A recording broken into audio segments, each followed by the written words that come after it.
Des bombardements, on va s'y arrêter longuement ce soir encore, car on peut dire qu'il y a succès militaire, mais fragilisation politique de la coalition. Alors le succès militaire d'abord, les forces fidèles au régime seraient en recul. Dans la région de Benghazi, reportage de nos envoyés spéciaux Samassoula, Jacques Duboz. La rébellion repart à la conquête d'Ajdabiya, une armée en pick-up pour des soldats improvisés mais toujours aussi déterminés. Encouragés par les frappes de la coalition, les rebelles ont voulu reprendre Ajdabiya où se trouvent désormais les forces du colonel Kadhafi. Mais à l'approche de la ville, ils ont fait demi-tour face aux obus tirés par l'armée gouvernementale. Le cortège de rebelles s'élance vers Ajdabiya. Ceux-là seront en première ligne. Les autres les encouragent. On vient te voir, espèce de chien de Kadhafi. Je suis de Benghazi et je vais à la mort. Ajdabiya semble imprenable. En face, c'est une véritable armée avec de l'artillerie lourde et un commandement, tout ce qui manque aux insurgés. Les rebelles n'arrivent pas à tirer avantage des frappes de la coalition. On a réussi à avancer jusqu'à 3 km d'Ajdabiya. Mais arrivés là-bas, ils nous ont attaqués avec des roquettes et de l'artillerie lourde.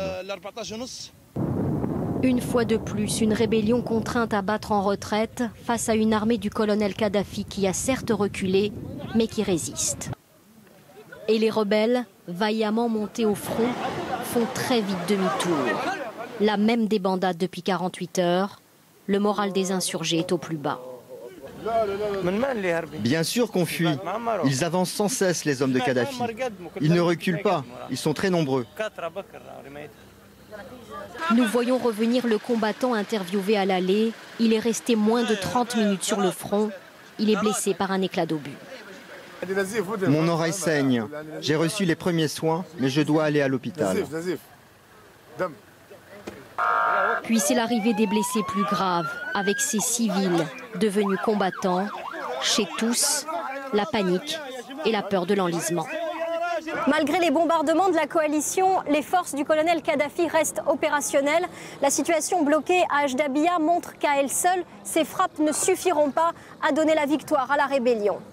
Car ces rebelles sont assez faibles militairement. Ils ont certes des armes, mais ils ont des armes dont souvent ils ne savent pas se servir. En réalité, plus que des combattants, on pourrait parler de manifestants en armes. C'est pour ça qu'ils comptent beaucoup sur l'aide aujourd'hui de cette coalition internationale. Gérard Grisbeck en direct de Benghazi. Merci Gérard pour ces précisions. Alors on a évité le massacre à Benghazi, mais on voit que la rébellion fait du surplace. Est-ce qu'on n'arrive pas, Bernard-Henri Lévy, aux limites des effets des frappes aériennes ? On est sans doute proche des limites, oui, ce qui est une très bonne nouvelle par rapport aux Cassandres qui nous annonçaient que ça durerait des semaines et qu'il faudrait mettre le pays à feu et à sang. C'est vrai qu'en 6 jours, on a cassé l'appareil militaire de Kadhafi, qu'on a empêché ses pistes d'aéroport de fonctionner et qu'on a détruit ses chars. Voilà. La première phase, donc, est probablement en train de se terminer. Et j'ai eu tout à l'heure au téléphone M. Mahmoud Jibril, qui est depuis ce matin, comme vous savez, le chef de gouvernement de fait de la Libye libre, et qui m'a cité cette phrase que nous connaissons tous, cette phrase de Churchill, qui disait au moment de la bataille d'Angleterre, rarement aussi à propos des pilotes qui avaient sauvé Londres, Monsieur Djibril m'a dit, rarement aussi peu d'hommes, les pilotes français et anglais, auront sauvé autant d'hommes, les civils de Benghazi qui ont été sauvés du carnage annoncé. Et en même temps, ces frappes aériennes ne permettent pas, on le voit, aux rebelles d'avancer vers Tripoli. Ils sont stoppés. Est-ce qu'on n'a pas surestimé ces rebelles dans leur organisation, dans leur force? Est-ce qu'on n'a pas sous-estimé aussi les forces du colonel Kadhafi? Non, je ne crois pas. Je crois que ceux qui connaissent un peu la situation savait qu'il en irait ainsi. Moi, j'étais à Benghazi il y a quelques semaines, 2 semaines. Il était clair, comme on vient de nous le dire, que ces jeunes gens qui affrontent avec une audace incroyable les colonnes infernales de Kadhafi, c'est pas des militaires professionnels. C'est des gens qui, il y a 1 mois encore, ne s'étaient jamais servis d'une arme. Donc, bien sûr que fabriquer une armée, l'organiser, lui apprendre la discipline, ça va prendre un peu de temps. Mais mon Dieu, ça fait 6 jours. Ça fait 6 jours, ça n'est pas beaucoup, mais est-ce qu'il n'y a pas un risque d'enlisement? Qu'est-ce qu'il pourrait faire aujourd'hui? Qu'est-ce qui pourrait changer les choses pour que ces rebelles avancent? Et quant à Kadhafi, je pense qu'on ne l'a pas non plus sous-estimé. on savait qu'il ferait ce qu'il fait aujourd'hui. Quelle est sa stratégie? C'est de s'enfermer dans les villes, de se bunkériser dans, par exemple, la ville de Misrata. Il se terre dans Misrata, il prend sa population en otage, les gens vivent calfeutrés dans leur maison par peur des snipers. C'est une stratégie de preneur d'otages, c'est une stratégie de bunker, voilà, avec toutes les images que ça peut évoquer. Face à ça, que peut-on faire? Face à ça, deuxième phase de l'opération, et là encore je crois qu'il faut voir tout ça très calmement.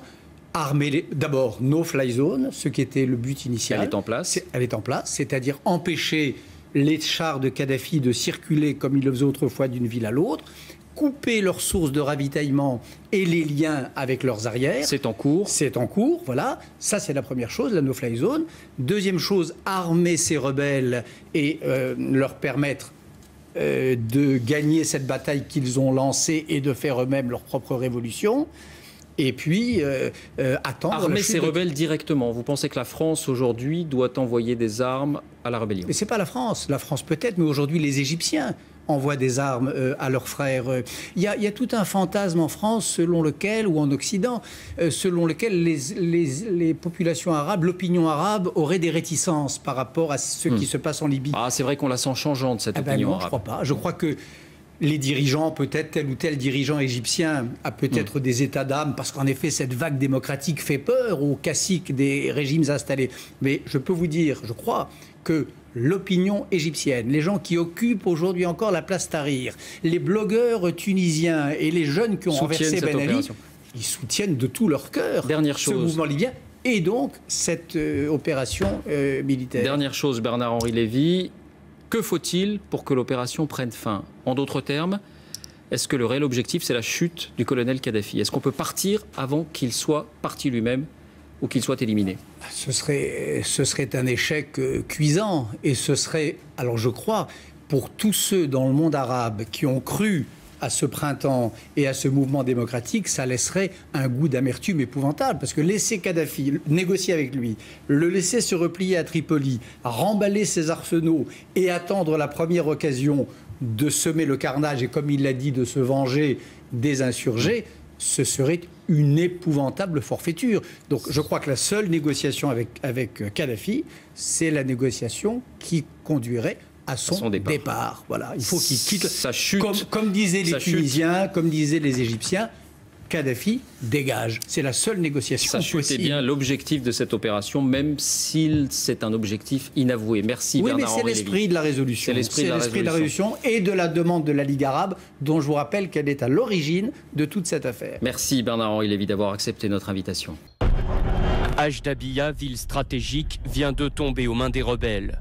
Hier, de nouveaux bombardements de la coalition ont permis aux insurgés de passer à l'offensive. Hier, de nouveaux bombardements de la coalition ont permis aux insurgés de passer à l'offensive. Nous sommes entrés dans le centre-ville, c'est la libération d'Ajdabiya. Ces rebelles en sont persuadés, ils vont reprendre le dessus. Galvanisés, ils exhibent ces cadavres des mercenaires de l'armée de Mouammar Kadhafi. Les bombardements s'intensifient en Libye. 3 grandes explosions ont secoué cette nuit la banlieue est de Tripoli. Un site militaire est en flammes. La coalition internationale a aussi mené des raids sur Zliten, à 160 km à l'est de la capitale, et dans la région d'Al-Watia, au sud-ouest de Tripoli. Ajdabiya est tombé aux mains des rebelles, comme nous le confirme notre envoyé spécial Antoine Estève. Cette grande ville, victime d'un siège par les forces de Kadhafi pendant plus d'une semaine, est enfin tombée dans les mains des rebelles pendant la nuit dernière après de très intenses bombardements. Vous le voyez, cette caserne derrière moi, une caserne des forces de Kadhafi, a été littéralement détruite. Il y a énormément de douilles, de munitions de très gros calibre, donc on imagine que les combats ont été très intenses pendant toute la nuit. Alors concernant Ajdabiya, on a peu d'informations sur la population parce qu'en la traversant ce matin, cette ville, il n'y avait personne dans les rues, tous les commerces se sont fermés. Visiblement, les habitants ont fui. On nous a parlé d'énormément de blessés, de beaucoup de victimes aussi. D'ailleurs, sur tous les points d'artillerie à l'extérieur de la ville, il y a énormément de militaires morts par terre qui sont abandonnés à côté de leurs chars ou de leur position.